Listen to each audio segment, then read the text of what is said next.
right?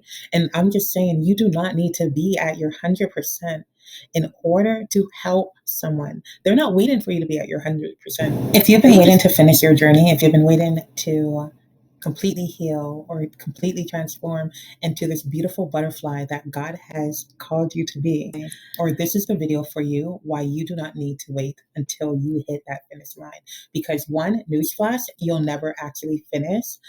Two, that line is just a process. It's just a progress. You're gonna need to continue the journey. In this video today, I'm gonna share with you why you should not wait to get to that finish line that you've been planning before you take on the role of mentorship or take on the role of helping someone, because that person's waiting for you. That person that you were at your 0%. So say you're at 50%. That person that is waiting for you to start that course or waiting for you to throw out that book or just waiting for you, period, just wants you to go. They want to go from their 0 to where you are right now. So if you're at step 5 out of your 10 and they're at 0, you still know 5 steps ahead of them that they would be great for. Let me give you an example.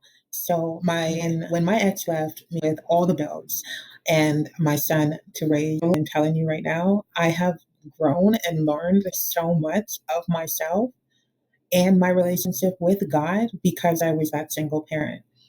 And if I were to teach someone during that time, during that breakup time, I got served custody papers, and I would have gave anything for even something that was in the first step, second, and I would have gave anything of how like knowing how to act, what not to send. Because believe me, your emotions are like running rapid, they're running wild.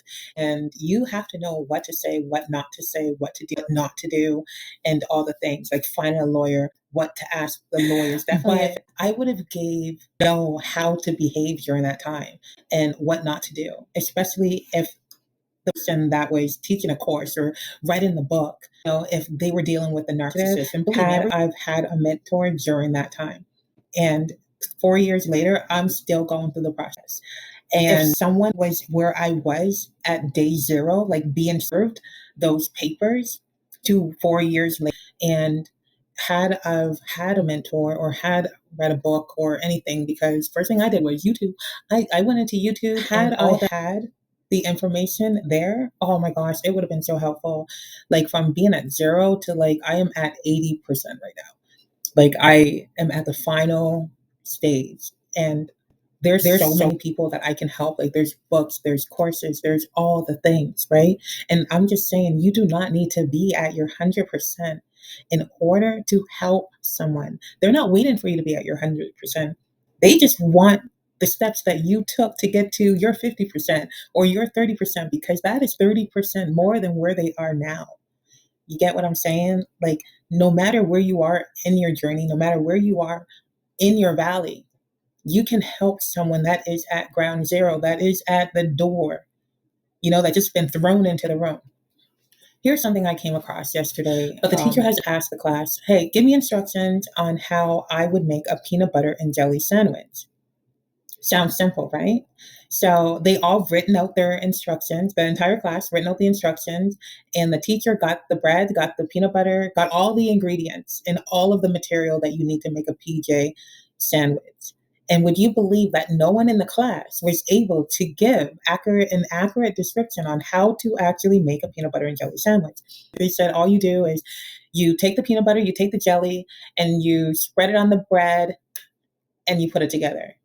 So she took the peanut butter, she took the jelly, and with it closed, just wiped it on the bread. And long and behold, nothing.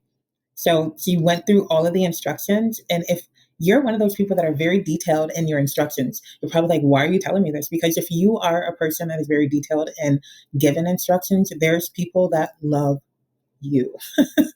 There are people that are just waiting for instructions like yours. If you can take basic household instructions, like, performing, and did you know that, like, let's take Ruth in the Bible. She had no clue on what she was doing. Her husband died. Ruth was a widow. Not only was she a widow, but she was a widow who was traveling with her mother-in-law. She continued her journey with her mother-in-law. She had no clue where they were going. She didn't know the people. She didn't know the God.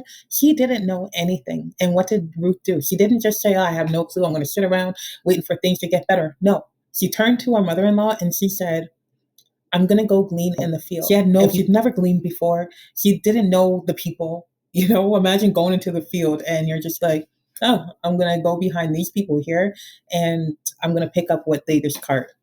And then I'm going to take it home to my family and we're going to eat off of that. So that's what she did. She didn't wait for God to say, hey, you know exactly what you're doing. You're going to do it.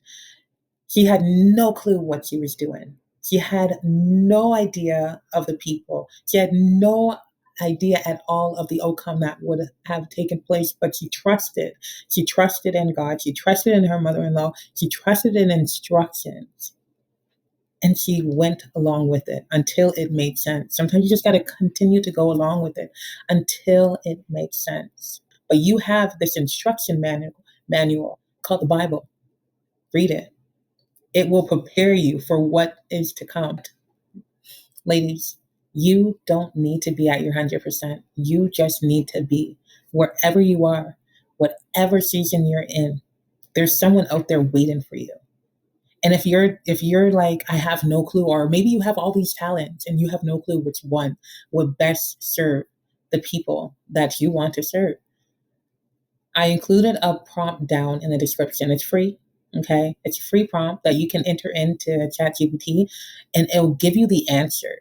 So it'll help you answer with input and questions and your challenges and all of your struggles and how you can best serve to get the best results of like who and what you should be doing. Grab the prompt in the description below. And I wish you all the best and I wish you all the success. As always, stay loyal, stay faithful, and God bless. I will see you next week on Monday for a tutorial. Love you guys. Bye.